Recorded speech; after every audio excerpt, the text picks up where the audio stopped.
You're checking out the Investor Shed podcast with Nick Beveridge and Jeremy Kitchen. They're on the path to financial freedom and they're taking their community with them. Stay tuned for the best free real estate investing advice on the internet.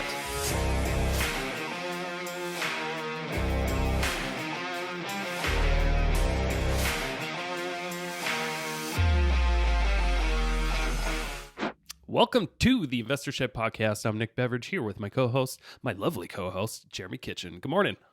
The lovely Jeremy Kitchen. How are we doing today, lovely Nick Beveridge? Doing pretty good. Had a great weekend. Planted a tree this weekend. Moved a bathtub into a house, and now I'm ready to start my week. We got a new flip that we're going to start this week, and might make some video content on this new flip. Yeah. Should be fun. Someone will have to come inspect that for you. Oh my gosh, what a great transition. No, it was bad. But speaking of inspections, we got Bobby Shelly on the podcast today. Bobby Shelly of Best Homes Inspections USA provided a lot of great insight and dove deep into investing and inspections. So really cool stuff. Yeah. I feel like the inspections, getting a basic home inspection for real estate investors is really like underplayed. You know, in my experience, I feel like every time I've actually made the investment to actually purchase a home inspection, even though I kind of know what to look out for, it's always been so worth the money. And it's really, really good to have like a clear guideline of things to really pay attention to when renovating a house. And then even when you're done fixing up a property, before you pay your contractor, you might want to get another inspection, because that really has helped, especially for us. We're doing a flip up in Priest River, and we got an inspection just before we're paying the final dollars to our contractor. And I'm glad we did, because there's a lot of shit they got to fix. And all right, let's get an inspection now, and we'll get one later, and then we'll get one later. Yeah, all the inspections. And I don't have to sound like a pest. I could just be like, yeah, just got this home inspection. Do you mind just taking care of these items that are going to be brought up by a buyer anyway? It's very easy. Here's the report. And they're like, oh, dang it. Okay, fine. Here's the report. Fix it. What you didn't do. We appreciate it. Thanks. Yeah. Because, a lot of time and effort goes into home inspections. And I hope you guys really feel the value on this podcast. I think it's totally worth it. Speaking of, what kind of food should people be eating today, Jeremy? Am I in charge of food? I'm never in charge of food. This is like my moment of panic in life. Well, you took over the ending of the show this time, so why don't you take over the food? Wow, okay, someone's a little harsh today. So what you're going to want to do is you're going to want to grab a pizza, specifically a pizza from Papa Murphy's, if you have a Papa Murphy's available. You're going to get the classic pepperoni, and what you're going to do is you're going to pick those pepperonis off. Oh, no. You're going to eat those. You're going to eat those. No, you're just going to eat the pepperoni. And then you have a free cheese pizza. Bam. You're welcome, America. You're welcome, America. Enjoy this podcast. Bye. Welcome back to the Investor Shed podcast. I'm here with our guest, Bobby Shelly. Good morning. Good morning. And Jeremy Kitchen. How are you today? The often imitated, never duplicated Jeremy Kitchen. I'm here. How's everybody doing today? Very good. Did you just come up with that, or did you have to chat No, GPT that? I think our friend Brad came up with that a long time ago, but I have no idea. Anyway, we'll talk about that later. We got Bobby Shelly on the podcast today. Bobby, thank you so much for joining Nick and I on the Investor Shed podcast today. Why don't you start by just telling us a little bit about yourself and what you do? First off, let me thank you guys. I mean, I appreciate the opportunity to come out here and shed a little information about the industry and we've my wife and I, Kelly, have been coming to some of the REI meetings. We did the Coeur d'Alene. We've gone up to Sandpoint with Tyler, and we've been out to Spokane Valley with Kelly and all that. And it's just been a great informational thing for us. We've gotten involved with some investments because of the group, and we just thank you guys for doing that. Appreciate it for everything you guys do. Yeah, thank you for coming. Thank you for supporting us, and we appreciate everything you do as well. The system builds itself once it starts going, because obviously Nick runs his REI and everything like that. But you get to meet the cool people who do home inspections, and you get to meet all the people who work in all the various different places in real estate investing and build up your team, and everybody wins because of it. So it's just it's a really cool thing. So yeah. A little plug for you again, Nick. Yeah, of course.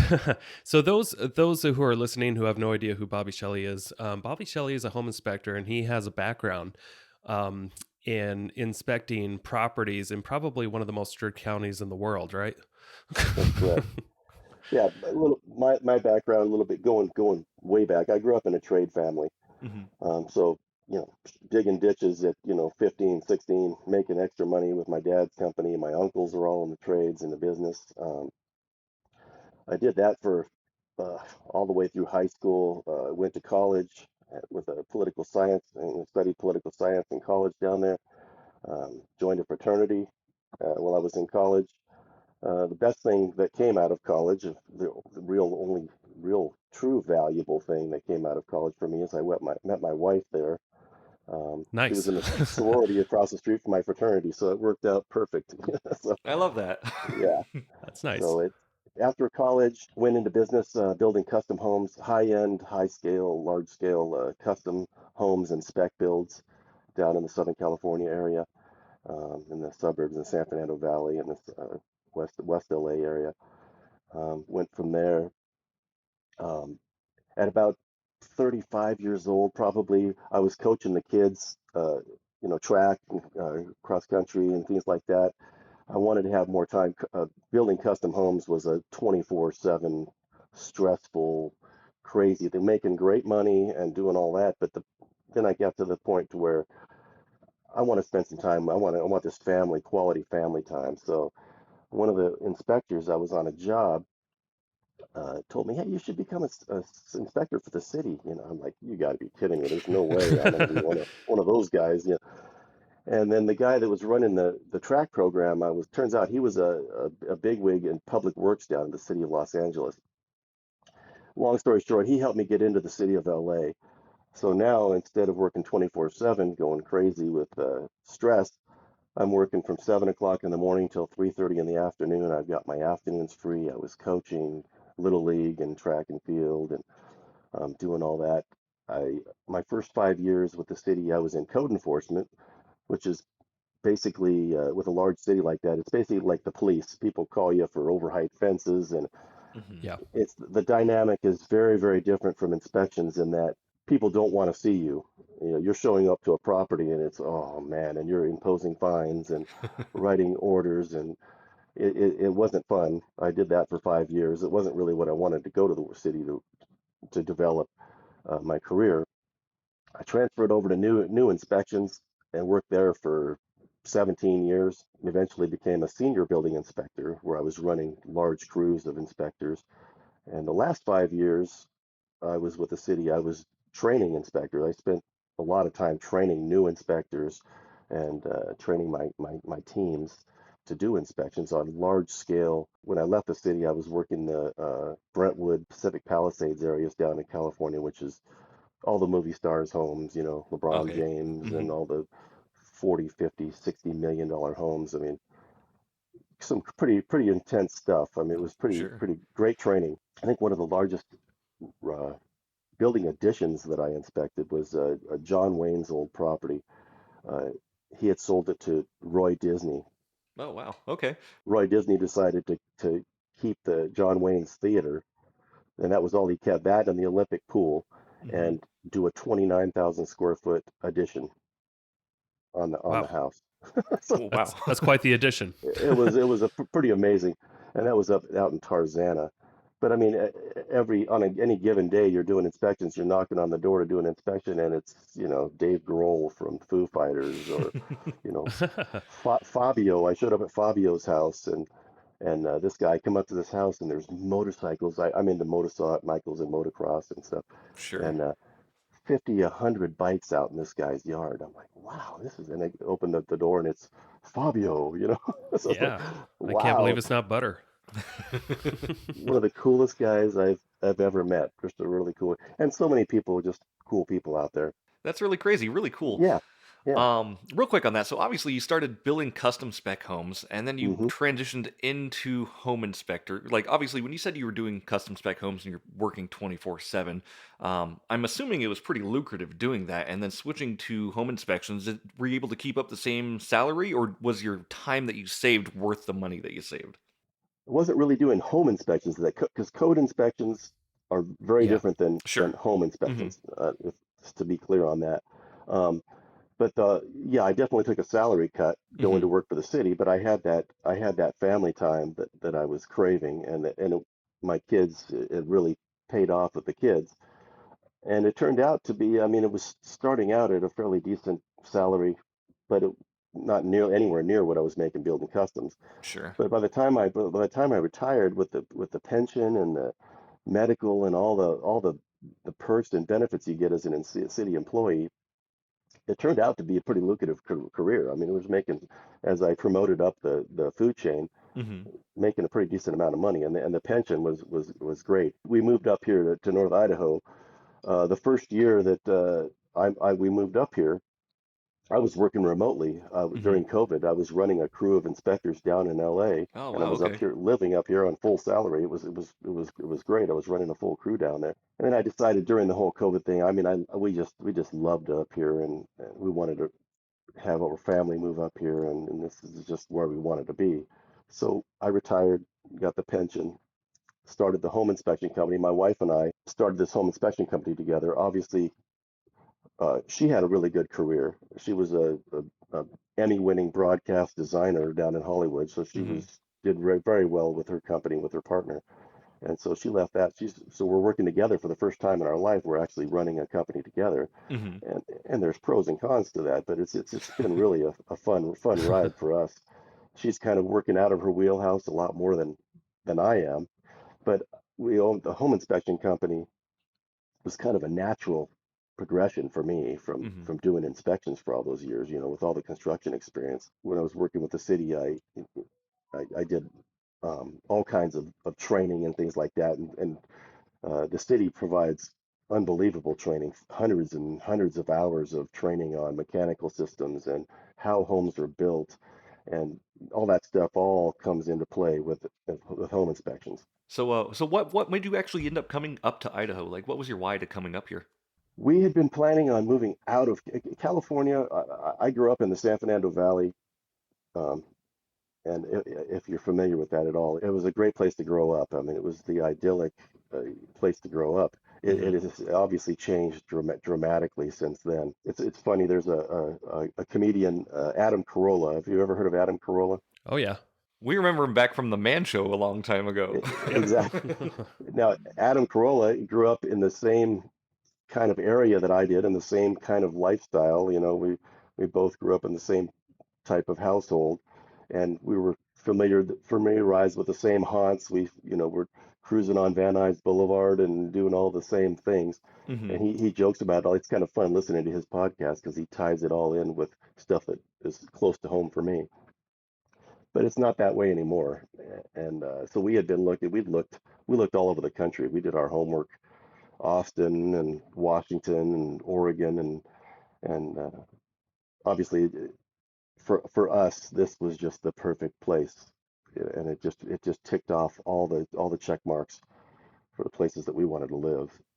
Awesome. So during COVID, um, we had that opportunity, so we sold out down there, um, moved up here, and then started the company. I love it. So Best Inspections has been going since COVID started. Is that what you're saying? 2.5 years, roughly 2.5 years. Okay.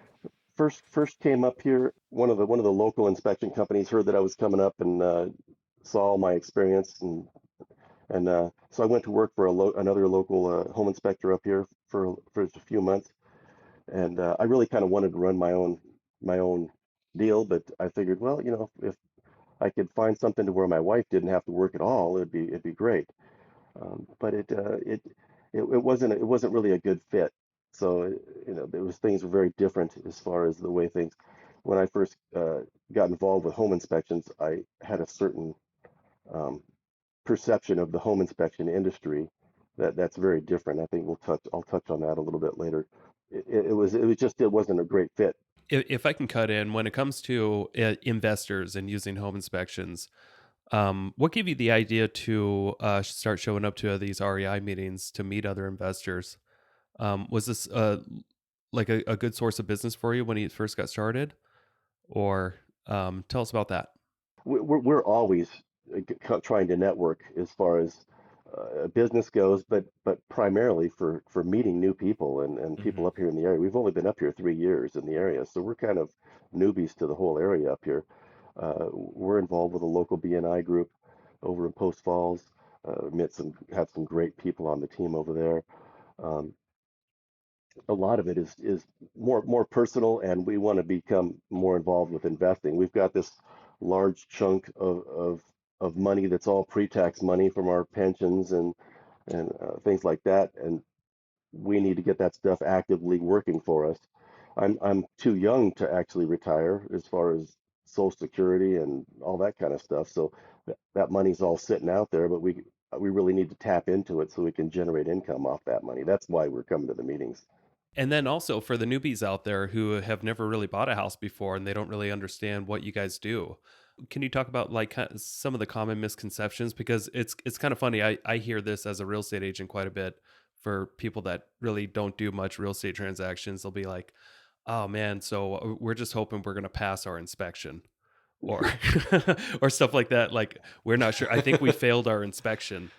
Yeah, They'll yeah, say things like that. Can you clear the air here when it comes to inspecting a home and why there's really no passing or failing? right. It's basically giving you providing an educated, experienced snapshot of the home, so you know what you're getting into. Hmm.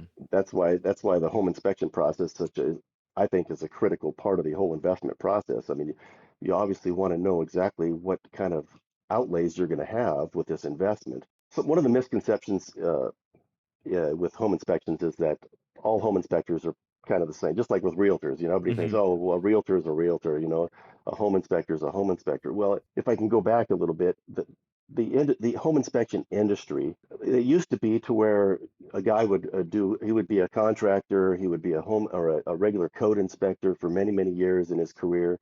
At the end of his career, he wants to hang up his belts and save his back and his knees, and he wants to start giving back to the community with all that experience and parlaying that experience to helping people out with the largest investment of their lifetime a lot of times. But about 10, 15 years ago, the whole home inspection industry really, really took a change. Fortune 100 companies and some of the big money guys across the country said, "Hey, this could be a really lucrative business." And so they created a model for home inspections, and that model is what's kind of prevalent these days. Hmm. Basically, you get certified, um, like in Washington, there's companies that'll certify, and they advertise no experience required. We'll get you your license in 3 weeks, guaranteed. You don't have to have any experience. The less experience, the better, so that they Well, Right. can the train you the way the, they want Exactly. to. exactly the better. So, eh, and when I went over there, and because to get my certification, you go through one of those agencies to get your certification, and I'm in the class, and I was one of the few guys in the class with any real construction experience. You got guys that were, selling insurance or working at Best Buy or something like that, because it's a decent career. Hmm. And when they created this model, the home inspection model, what they did is they went through some big companies, got involved with it, and they created all your standards of practice, which basically, if you've ever read a pre-inspection agreement, I mean, get prepared to be bored to tears, but you'll realize home inspectors are responsible for very, very, very little. I mean, Sure. so Yeah. everything is designed so that you can take somebody off the street, train them up in 3 weeks, and put them out doing inspections. Wow. Okay. That's the way it's designed. So there's no liability. So they wanted to make it so that you can take every common Joe and make him a home inspector. And so all now you've got the old school guys that were, kind of going, hey, wait a minute, you should have experience doing this kind of stuff. That's kind of where I fall into the whole thing. Is I'm that kind of that old school. That's kind of like the dinosaurs that are kind of falling off. The next phase of that business model that they've created is you do 150 inspections or something like that, and now you start hiring young bucks to get out there and do the inspections for you, so you can sit in the office and run the business. Sure. These guys, so it's become a business as opposed to a profession, in my opinion. And that business, it has a lot of it's more about business. That's not to say that they don't do decent work, and they run great businesses. There's some very successful guys, especially up in this area, that are very successful running the business model, as far as dollars and cents and running the company. Very successful guys, intelligent guys, entrepreneurial. Um, but it all leads into ancillary products. You're offering ancillary products. You build up a contractor referral network, and you're making money on that end as well. Working as a government employee, it was always taboo for us to do any kind of referrals at all because I mean you represent a large entity, the city of Los Angeles, Hmm. and if Inspector Shelley says, "Oh yeah, use this electrician," well, guess what? That means that the city of Los Angeles is recommending this Yeah, they better be electrician. backing your approval too, right? Exactly, and then the lawsuits and all kinds of things. So, in my opinion, and this is maybe a little bit controversial in the industry, the person that you should go to for your contractor referrals is the real estate agent. Hmm. We say that on here all the time as well. Exactly. I mean, there's too much of a potential for a conflict of interest. I mean, Hmm. I can crawl under your house or your attic and say there's electrical issues back there. Oh yeah, you need a there's all kinds of problems. Guess what? You need to call my buddy Steve. He's an electrician. He'll come out here and take care of you. Well, guess what? It, you and I both know I'm getting a referral fee from Steve, Hmm. a $75 referral fee, and on every one of them. And it's not to say that guys will do that, but the potential is there for generating income. And I think it's a conflict of interest, and I just oppose it. Yeah, yeah. No, people think about their income that they're getting off these referrals versus the allegiance and the actual quality of the work that they'd be putting out, and I can see how that'd be a conflict of interest for sure.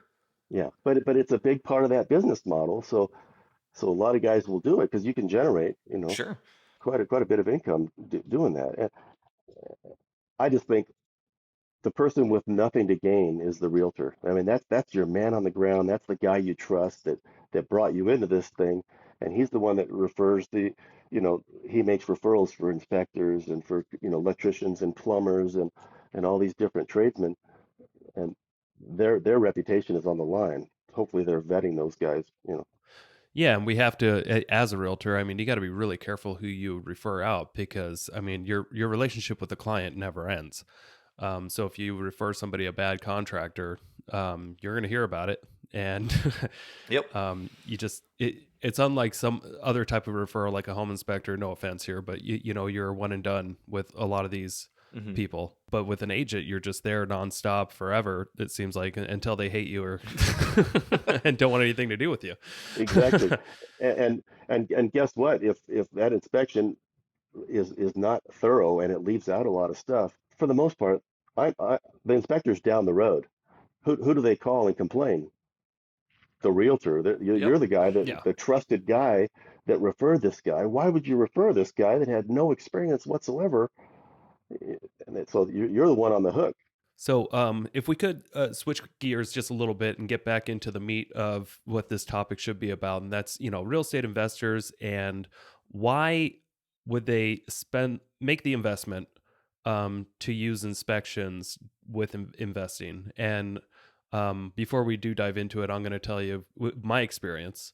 When I first started flipping homes about 10 years ago, the very first property we flipped, before we purchased it, I spent the investment like $400 to have an inspection done, and it gave me a lot of confidence at the time because I had very little, zero construction experience, and I just didn't know what to look for. So I had a very clear guideline to go off of what should be fixed up. Not including freshening up with like new paint and new flooring and that kind of stuff, but like Right. here are the issues we need to take care of. And I had that along with an appraisal. And those were my two biggest tools of due diligence to go, figure out how to flip this house. The problem was after a couple of years of doing this, I started to get cocky, and I figured I just know what to look out for. I know what inspectors are looking for.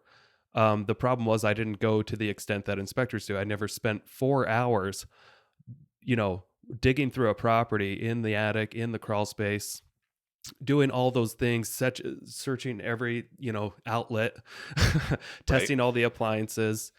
I didn't spend 3 to 4 hours. I spent 5 to 10 minutes walking a property quickly, looking, okay, do we need to replace the electrical panel? That's something I did a lot. So I just looked, is it a Zinsco? No. Okay, we're good. Stuff like that. So I shortcutted it and it cost me thousands and thousands of dollars because I could have saved tons of money, time, and negotiations of, actually having an inspection up front, knowing what to look out for, maybe negotiating a little bit more before we close on a property and having a very clear guideline of what needs to be repaired. And then Right. also something I started incorporating, which I'm going to do every time now because I finally did it. When you're hiring out the renovation, before you're absolutely done and before you pay the contractor the final amount due on a Mhm. renovation, I hired a home inspector to go do through the property instead of me.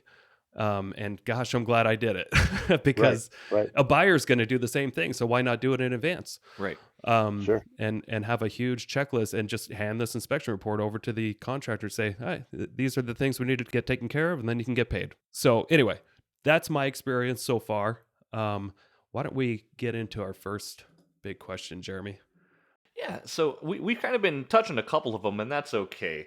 But real quick, Bobby. So what advice do you have for investors looking for a reliable or competent home inspector? Like, how should people go about vetting a home inspector? Good question. I mean, thoroughly vet this, any subcontractor, whether it's an electrician, a home inspector, or plumber, because your reputation is on the line here. Or as an investor, your investment dollars are on the line here. With the typical home inspection, it's observational only. Hmm. But the problem is, as we all know, there are some flippers out there that will, put lipstick on a pig, and you walk through that thing, it looks beautiful. I mean, the Hmm. paint is beautiful, the molding, the appliances are great. Where you're really going to find things is in the crawl space, in those nooks and crannies, so deep in the attic or the crawl space. Structural issues, you're going to find electrical issues on older homes, things like that. You're going to find all kinds of things like that, and those are the things that are going to cost you money. That's the real thing that you want to get out of a home inspection. Hmm. What's gonna cost me money? Sure. Real money. Is there paint issues or stuff like that?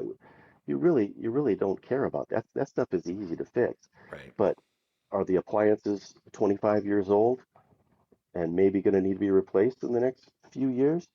Is the roof 30 years old, a 30-year-old comp roof near the end Hmm. up in Yeah. North Idaho? A 30-year comp roof is not a 30-year comp roof. No. And does it have two layers or three or four? Yeah.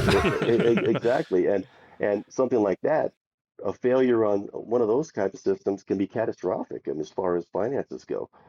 So knowing that stuff, and the key to that is knowing how a house is truly built, and Hmm. makes it easier to explain to somebody, listen, you got stem wall cracks in your foundation. Is that a big deal? Sometimes, Hmm. and sometimes not really. These are things you need to know coming in. And there's a fix for everything. You need to know that you need to explain that there's a fix for every single thing that can be wrong with the house. It's just a matter of whether it's going to break your deal or break the whole budget on something. That's where Hmm. it comes in. Yeah, and speaking of that, I remember getting an inspection once on this was quite a few years ago already, but it was probably the, I don't know, fifth or sixth house that we were flipping, and we got an inspection, and this in the bathroom, this tub was never really properly connected under in the crawl space to the drain line, and so it was just spitting out water for Hmm. who knows how long, maybe a decade into the Wow. crawl space, and creating tons of mold and rot. And I remember that inspector, maybe at the time, but it didn't seem that experienced. But if I were to just go off his recommendations, I wouldn't have bought the house because he told me this could cost 80 grand to fix. Um, it cost us maybe 2,500 bucks.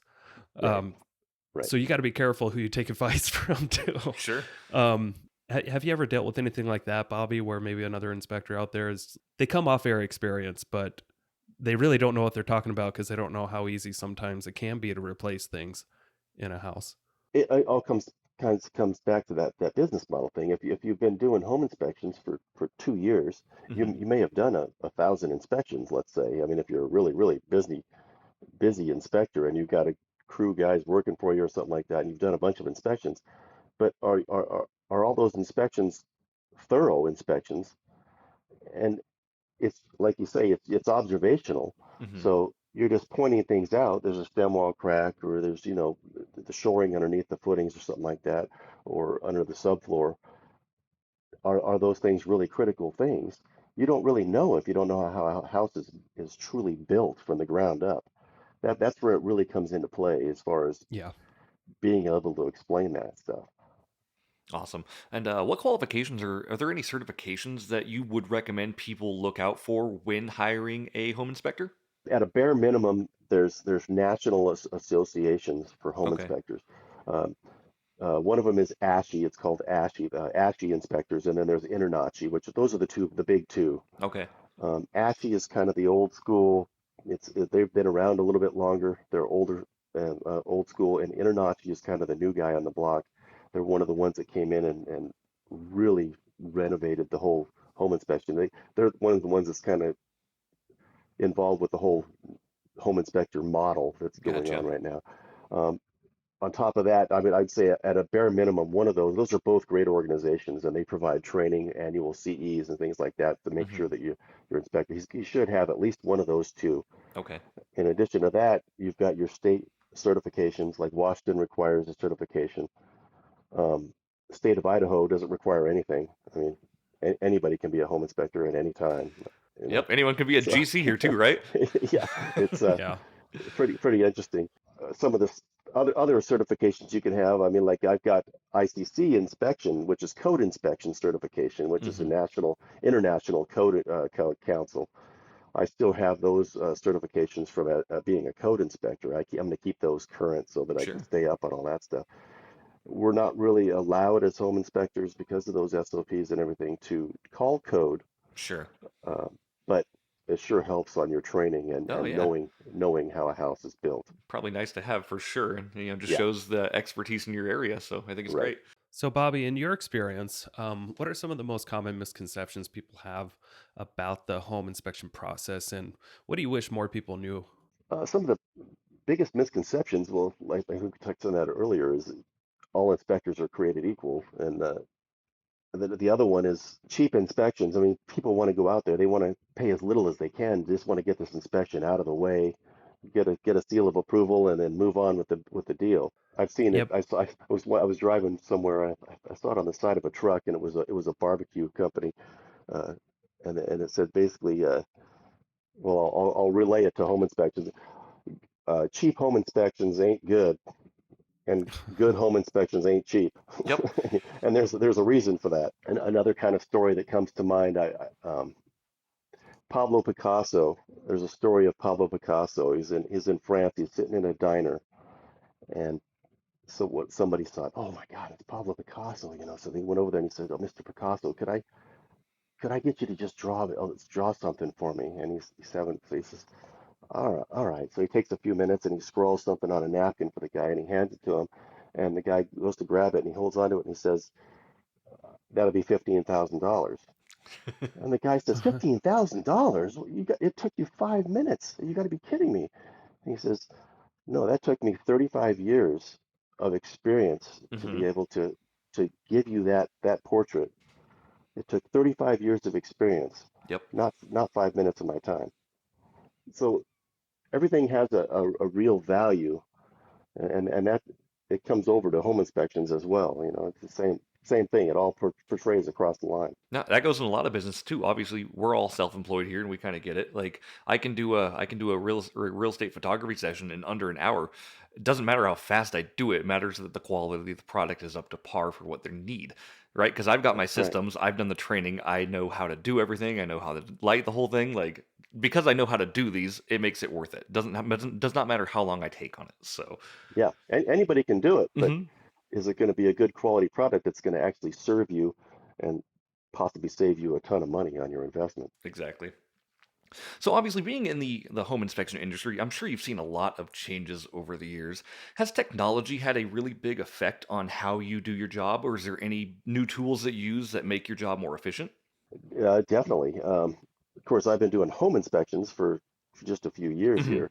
But actual inspections and code inspections and in the construction industry, the tools have changed dramatically. One of the things that I utilize on every single inspection is a drone. Hmm. We use drones, especially during the winter. It's just invaluable. Oh yeah. I'm not going to climb on those snow-covered roofs. I've seen too many issues, but I can get up there and I can do a thorough inspection of the chimneys. And I on every inspection during the winter, that's a good topic too, is during the winter I use a snow rake to expose the roof materials on several different locations around the home, just so I can get down there and see what the roof material looks like. I think the vast majority of people will just, say, okay, we can't really inspect the roof. Right. Um, as you know, back to the SOPs and stuff like that, a home inspector is not required to go on any roof. He's not required to go in any attic, any Hmm. crawl space.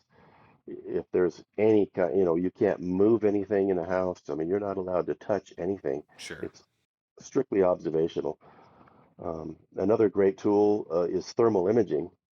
It's a great tool. It's not a crutch. I mean, I don't do a full thermal impact environmental review of every single home, but where I use that tool is if I see leaks or things like that in a home, thermal imager will be able to let me see how much it's impacted the surfaces below the surface. Hmm. I mean, the structures below the surface.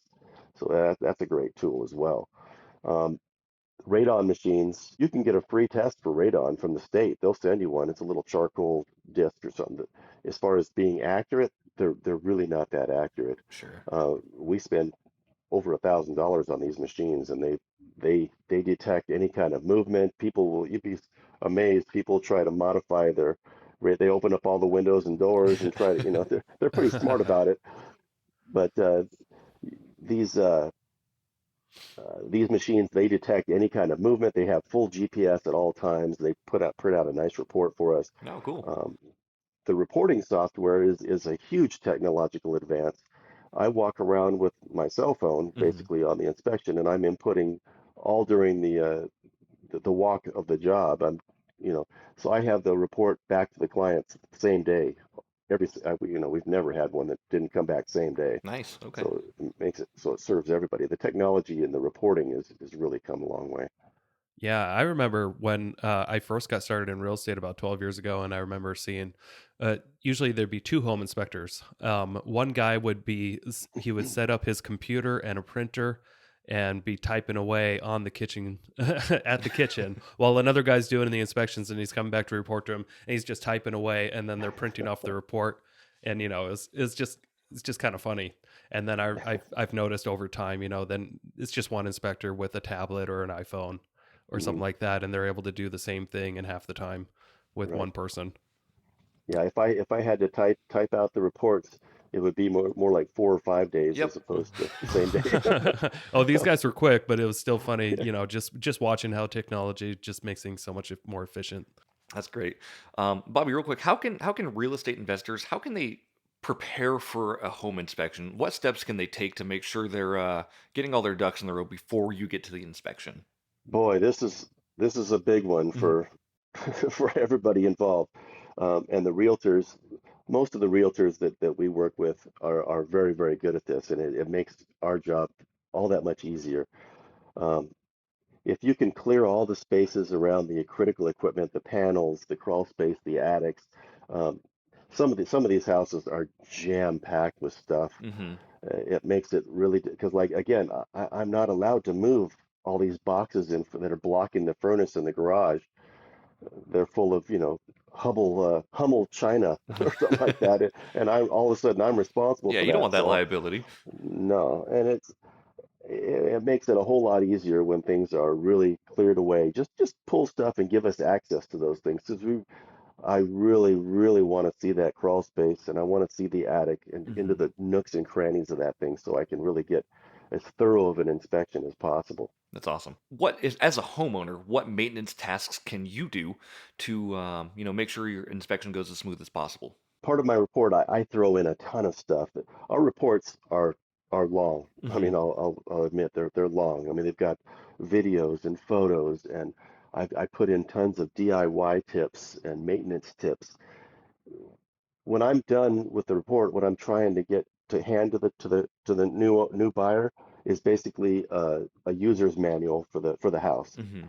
Something you want to try to print out and keep in a drawer somewhere. It's where all your shutoff valves are, when you should change your air filters, uh, what kind of maintenance you should do on your equipment every year, your water heater, things like that. There's all different kinds of things that are all incorporated in the report that I incorporate into the report. So it's not just the things that are wrong with the place. There's also a lot of maintenance tips that I try to put in there. So you've got that user's guide. You can always, say where's the gas shut off, or Mhm. where's the water shut off, or how do I shut the power off. So I try to incorporate all those maintenance tips and DIYs because a lot of these repairs can be just DIY, which makes it nice to know. Yeah, I can just go to Home Depot. Sure. Um, you've got vents on a roof, the rubber boots on a roof, they deteriorate over time. Now, if you want to replace those boots, you're talking a roofer and you're talking extensive amount of money to pull the shingles back and redo those vent boots. But there's also they make a product called a Versa boot that you just put right over the top of the vent Mhm. and it solves the whole problem. And Wow. it's $18 from Home Depot. I mean, it's a really really great product. So instead of redoing the roof if it doesn't need to be done, but just the boots are deteriorated, some of those great DIY tips really help out. Awesome. Yeah. Hey, Bobby, quick question. What decade do you think homes were built with the most quality? Do you think it is most recently, or like is a 40s, 50s, 60s, 70s home? Do you kind of have a rough idea based off your experience at what point builders actually did a quality job or used quality materials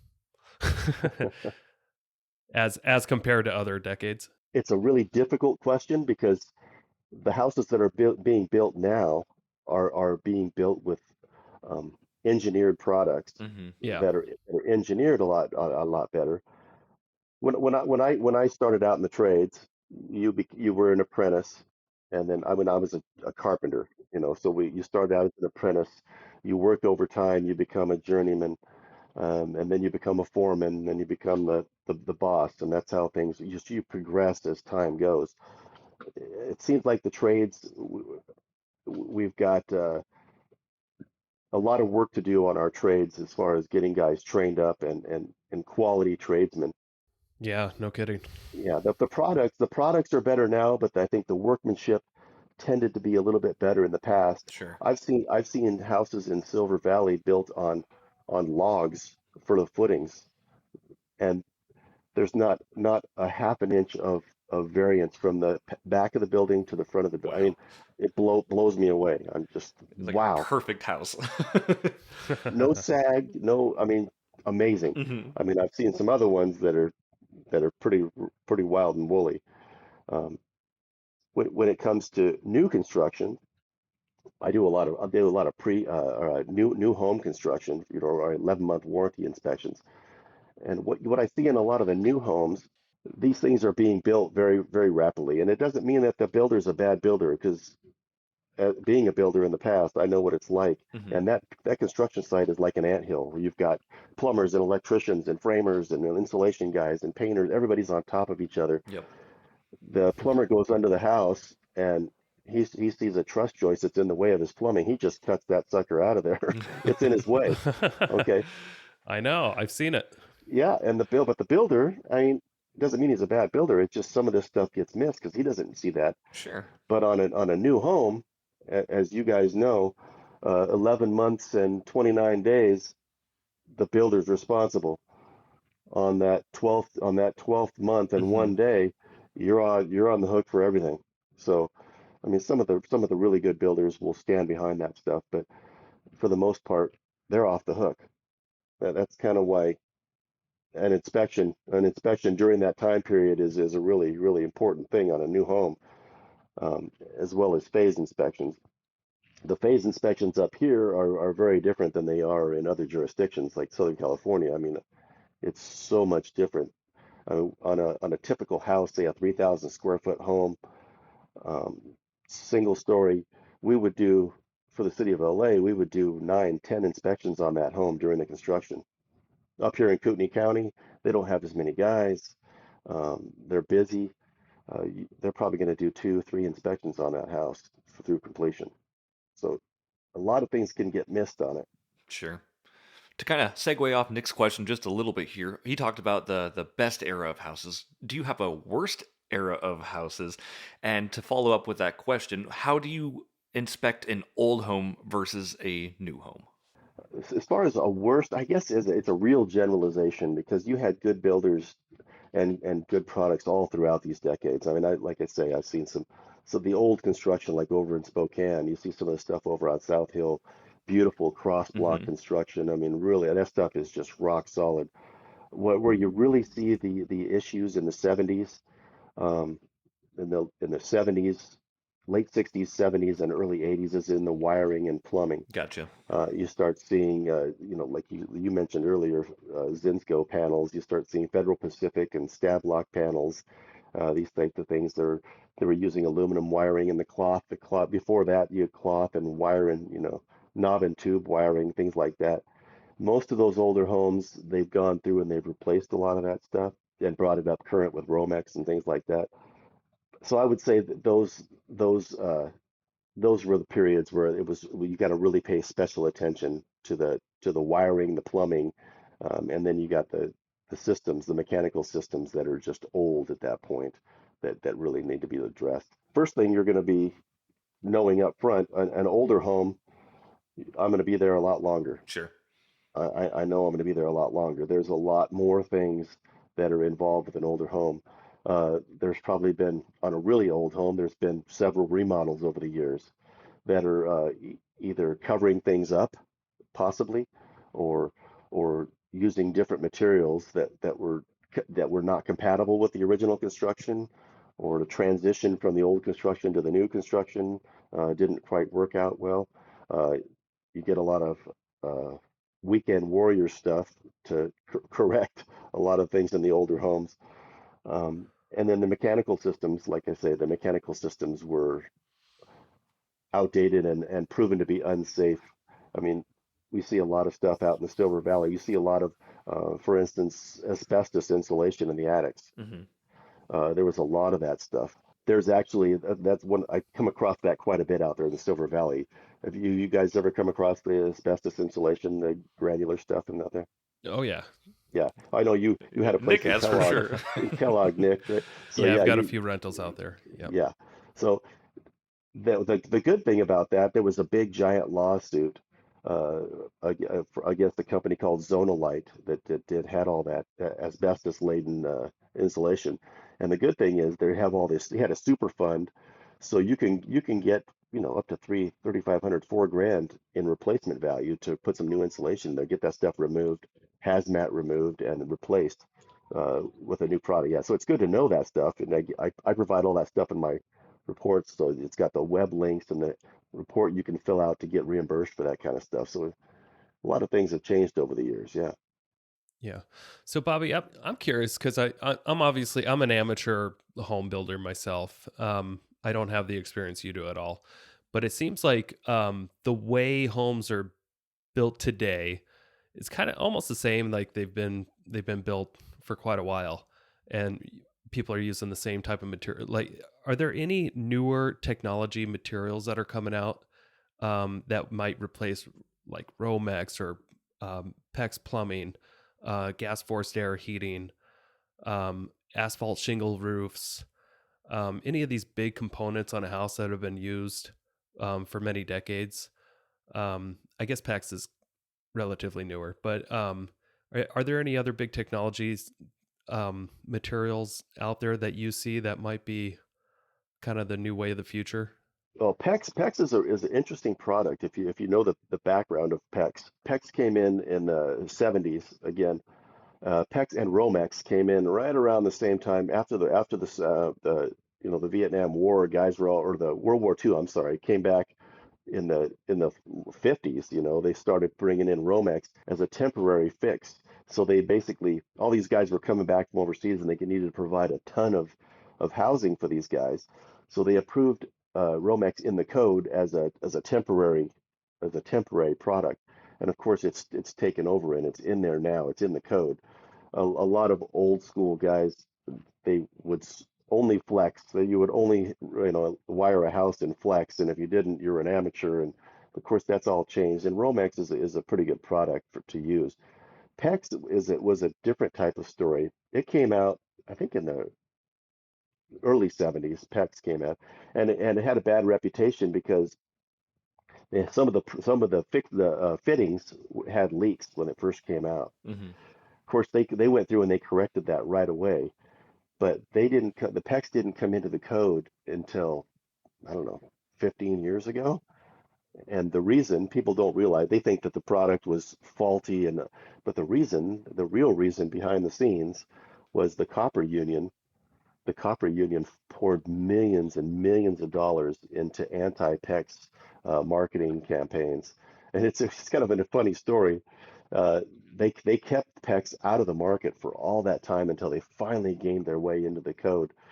And PEX is a really, really good product. I mean, especially efficiency wise, as far as money. I mean, you could rope a house, you could plumb a house in a day, a decent sized house in a day, as opposed to a week with copper. And the product's going to last a long time. I mean, the only real issues you would have with PEX is if it's exposed in any way to sunlight. You can't have it exposed to sunlight, or direct burial. It's got to be sleeved. Or the other kind of con that I hear from some people is rodents. Rodents will tend to be able to chew through a PEX line or something like that. I have never really seen it that much of an issue. Hmm. Yeah, I don't think I've heard of that. Yeah, but it is susceptible to that type of thing. I mean, as Sure. opposed, but The rodents do whatever they want. Sometimes, I mean, they'll eat through whatever. So, that's right. yeah. They like Romex. A lot of the other building process nowadays is so over-engineered. I mean, Hmm. especially down in Southern California, we were so over it. Everything was earthquakes down there, so it's not as much up here, but everything was so over-engineered with shear walls and plywood and airtight. I mean, everything was airtight. And even today's building standards, everything is so airtight that all of a sudden you had problems with things being so rigid and so airtight that the products were off-gassing and causing health issues because the house wasn't able to breathe like it was in the past. And so now you've got to have air quality induction, and you've got to have fans that work all during, it's stuff's Whole all in house the fans. code now. Whole house fans that run. Um, I recommend having people having, the fans, the bath fans. If you've got several in the house, you put them on timers so they run several times a day, all year long, just to get that new air brought into the house. Hmm. You know, so things like that, things are really, really over-engineered nowadays. But Sure. as far as waterproofing and things like that, they've come a long way with flashings and smart wall functions that really, really do a good, with Adaptec stuff, and it's really pretty amazing stuff. That's awesome.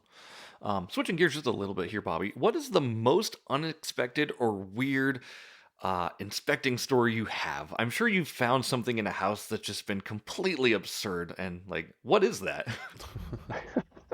Well, yeah, I mean, if you've seen a ton of stuff, obviously, over the Hmm. years, and in home inspections, one of the interesting ones that I came across, I did a house in Rathdrum, I believe. It was on the Rathdrum, out there on the prairie. Hmm. And this was a house. He's a big realtor out of the Keller Williams Coeur d'Alene office. Is a good great guy. Um, I did a project for him. This house was about 10 years old. It was built 10 years ago, and it had been sold twice during that 10 years. And I was there for the third time it was being sold.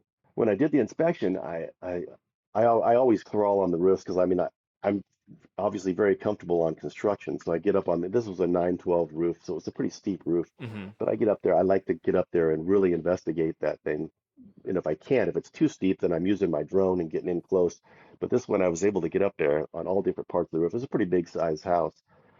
And I got up there, and the plumbing vents were all capped. Uh-huh. If you know Uh-oh. how a house is built, when you're plumbing the house during construction, you cap all the vent pipes during construction so no debris can get down in Sure. inside the systems and clog things. And as soon as the house is occupiable, you go up there and you break the little cap out. It's that simple, but that sometimes these things get missed, Hmm. and I've seen it several times since. But this one, all the vent pipes were capped, and I was like, wow. So I went and the owner, this was a pre-inspection for the owner, and I said, have you guys ever noticed any kind of odors or smells? And yeah, whenever we have company up on the second floor, we notice that when people are taking showers, it really smells horrible and stuff, but it's only when people come over. And I was like, well, all the vent pipes are capped. It's a simple fix. You just need to break out the cap up Yep. there and they'll vent beautifully. But that house had been inspected by two other inspection companies during that 10 years, and nobody caught it, because you have to really look for that stuff and understand, well, that pipe, that doesn't look right. It's got a cap on there. It's got a vent cap. You'd have to really look at it to see that it's capped. Again, an easy fix, but Yeah. sometimes things get missed. I can see how something like that would get overlooked in an inspection. Not saying it's anybody's fault, obviously, but when you're looking at 700 different things on a house, and you're doing a quick sweep on the roof, like, oh, yep, it got missed, and just lightning struck twice where it got missed a couple times, right? So, Absolutely. The very best inspectors can miss stuff mhm. on any given day. And that's important to remember too. We're all human here, right? Like you're doing the best you can, and it's you said it's an observational job. Like I observed and I did the best I could. So that's your Right. inspection. So, Another really, really interesting one that I had, I was doing one out in Mullen, mhm. and this one it was a really, really old house, and a really old house. I think it was over 130 years old, and it was two-story and had a bunch of additions on it. And I'm going through the inspection, and the realtor was there with me. She was one of the realtors that stays there during the whole inspection, and she just likes to be there. And I was like, okay, that's great. So I go up I'm doing my inspection, and during the course of the inspection, I open up one of the rooms upstairs, and I open up the room, and there's a naked guy on the bed sleeping, taking a Oh nap. God. Whoa, excuse me, sorry. So I go down and I say, realtor, there's a naked guy upstairs. I need to inspect that room. Yeah. So, so she called up the sellers and said, oh, and they said, oh, that was Uncle Dan. Yeah, we'll get him rousted out of there. Okay, You We'll didn't send tell someone him to you were pick him gonna. up. a lot more than I was expecting. Yeah. I didn't sign up for this. No. So going forward with your business, Bobby, what's your 5-year plans or what's your 5-year goals with best inspections, and what do you plan on doing outside of that? 5-year plan. Listen, my wife and I moved up here. This is not our make us or break us career. Hmm. Okay. We're not going to make a killing doing this business. I'm that guy that built up all that experience, and now it's time for me to take that experience and use it to help people out. And that's what I honestly am. I want to try to help protect people from these type of investments, boondoggles, where you get into a money pit, and it just buries. Some young couple moves into a house, and they're buried. I could very easily follow the business model, and hire inspectors and things like that. But the problem is, I could never provide the product that I really want to provide to all my clients and my real estate partners. I want to be able to be as thorough as possible. I take longer on my inspections than other guys do. Hmm. Admittedly, I try to be as thorough as I possibly can so I can protect everybody involved with it. So I'm not in there trying to blow out 2 inspections a day. Sure. I'm That's really not my goal to do 15 inspections a week. If I can do one really thorough inspection every single day, and get that report out to everybody and answer everybody's questions and make sure everybody's happy, that's where I want to be. Awesome. I don't I'm not going to follow the model of hiring a bunch of guys. I mean, obviously, if business got to be where it was so crazy, and my serving my realtors and the clients got to the point where I had to bring people on, it would be people that I would hire from that were code inspectors like myself, Hmm. or that were contractors that had that kind of experience. That's the only way I would hire somebody to work for me to provide my clients with the product that I provide. That's the only way I could possibly do it. So that's the only way I can see myself getting there. So right now it's taking care of the clients that I have in the best way possible. I love That's it. my 5-year plan. Good for sure. Nick, we're getting close to the hour. Can I get into the wind down questions? Are you good with that? Okay. Oh yeah. Awesome. Well, Bobby, yeah, this has been awesome, by the way, having you on the podcast. Thank you so much for joining us today. We do wind down with just a couple predetermined questions. I sent them out to you, but we'll kind of go Yeah. over those. So, first one is: if you were given $30 million gifted to one of your bank accounts, what would you spend it on? Like, what would you do with that? Huh. Boy, that'd be nice. Yeah, yeah, See if you guys could work that out. That'd be great. yeah. We'll see what we can do. We got to work on our own first. Help ourselves so we I can help others. my dream and my wife's shared dream. We've always wanted to. It's kind of a pie in the sky thing for us, but we've always envisioned moving up to North Idaho, buying a 30-acre parcel and building a compound, a family compound where we could have invite every family member from across the country, my Nice. grandchildren from Kansas and my sister from Florida, and everybody come on there and everybody just pool their resources and kind of have a little small community within the northern Idaho community. Hmm. That would be my kind of pie in the sky dream to have all my family in one place. That'd be perfection for me. I love that. Um, if I had that much money, I think and this is something that I want to get involved with anyways, obviously not to that scale, but I think I touched on earlier, vocational skills being lacking in not just northern Idaho, but across the country. I would really work to create like a foundation to help develop a vocational skills school as far as welding and plumbing and electrical and teach these young kids college is not the end all answer. And a lot of times college is just deferring your life for 4 or 5 years and hundreds of thousands of dollars when you could get into a vocation that could serve your community and feed your family very well and help with the housing situation across the country. Um, that's something I would really like to get involved with is developing a vocational. I know I forget what it's called, but it's out on the prairie there. It's a vocational school, and I Okay. toured that. It's really incredible. I'd like to get involved with something like helping pump money into something like that. I know Toyota's involved with putting money into that, and there's a few other places that are involved with that. But I think that's something that's truly like, truly like dirty jobs. That's his kind of big thing, a Right. vocational give back, and I really believe in that model. That's really cool. Next question for you is: how do you define success, Bobby? Again, success for me is taking the knowledge that I've developed over the years, helping people out with that in their real estate investments and Hmm. purchases, and being able to give back in that way. That to me is success, I love it. as well as getting involved with the community. I mean, we I really want to get involved in the community, whether it's politically or with these vocational type schooling or stuff like that, or coaching. I really want to get involved with the community to help keep um, the Idaho that I moved up here for, to help keep it stay Idaho instead of becoming the new California or Seattle. I mean, which is a lot of people move here for different reasons, but I would like to try to keep Idaho as much as I possibly could. There you go. And what do you like to do with your free time, Bobby? Free time. I I'm an avid mountain biker. I love Hmm. mountain biking. I used to do in motorcycle enduros and I used to race mountain bikes, downhill mountain bikes down in California. I raced the circuit down there for many years.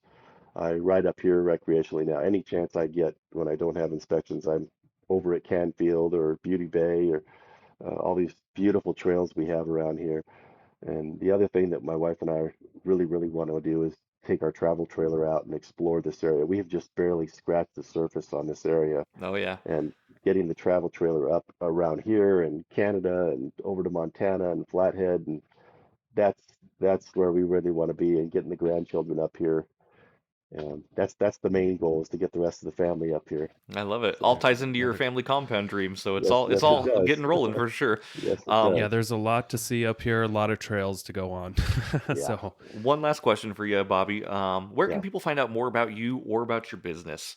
We work strictly on referrals through a referral through our Google reviews are basically critical for us. Hmm. We have my wife being the broadcast designer. We have a website. It's bestinspectionsusa.com. You can go there for any information.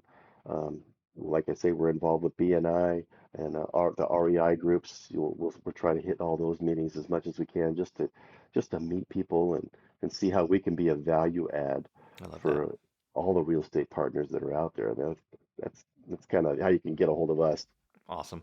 And we'll put all that in the show notes and everything as well too, so people will have a link to click on. Nick, any final closing thoughts for the day? No, I just want to thank you so much for being on. And I do have one random question I want to throw out there since you have Yeah. experience being a city inspector. Why are so many city inspectors so cranky? Well, if you're talking about city inspectors up here in North Idaho, there's a very good reason for that. I mean, when I first came up here, um, the city of Hayden, the city of Hayden had opportunities to be inspectors over here. Um, I went there and applied for the job, and they said, "Oh yeah," I met with them and they interviewed with them, and they said, "Yeah, you'd be a great fit. Obviously, you were a supervisor, you're training and everything like that. Um, but they're only going to pay you 25, 30 grand a year for." Uh, Okay. I was making 4 times that with the city of Los Angeles, and for the amount of training that we had. And so, basically, in a nutshell, these guys are well trained up here. These inspectors are pretty well trained, and they're not being compensated what they should be, and they're way overworked. They don't have enough. They don't have enough inspectors. Kootenai's probably got what, 5, 7 inspectors max to cover the whole county. It's crazy. With the city of LA, we had it's not that much bigger than the North Idaho area. I mean, and we had over 900 inspectors serving that area, and you're doing it with 7 guys. That's why they're disgruntled. Yeah, to answer your question why they're cranky, overworked and underpaid sounds like it could be the could be a factor. Yes, sir. Okay. That makes sense. As far when it comes down to the whole investing things that you guys are involved in, I wanted to give you a real short story. A good buddy of mine growing up is a very interesting story. I found it very interesting. A very successful guy. His family grew up in the same neighborhood as Warren Buffett. Okay. Warren Buffett came around to there was it was not a huge neighborhood, but it was a neighborhood. Warren Buffett came around to all the neighbors. They used to have block parties and stuff like that. This was I don't know when, 50s, I guess. Um, and he went around to everybody in the neighborhood and said, "Listen, I've graduated from college and I've got this investment stuff and I've got this plan that I want to share with all of you guys. I want you to come in with me and be involved in this process." And 3/4 of the neighborhood said, "Hey, we believe in this guy. We're in." But basically, roughly 25% of them said, "Yeah, we're kind of on the fence, and I really don't know. I don't want to get involved or something like that." Well, those people that did get involved, my good friend, his family was one of those people that did get involved with Warren Buffett. They're worth they're worth multi-million dollar. Everybody in that neighborhood was worth millions and millions of dollars because of those investments and his investment strategies. The, can you imagine being the guys that said, "Well, I don't think so." Now, looking back, Yeah.